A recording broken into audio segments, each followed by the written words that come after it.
জাতিসংঘ সাধারণ পরিষদের অধিবেশনে যোগদান শেষে ঢাকার পথে প্রধান উপদেষ্টা ডক্টর মোহাম্মদ ইউনূস।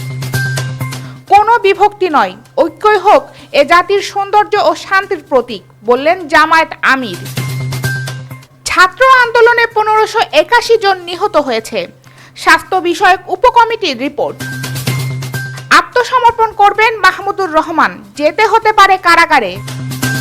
নৌকা থাকায় নাম পরিবর্তন হতে পারে মন্ত্রণালয়ের, জানালেন নৌপরিবহন উপদেষ্টা। ঢাকায় একদিনে ট্রাফিক আইনে 633 মামলা, জরিমানা 23 লাখ।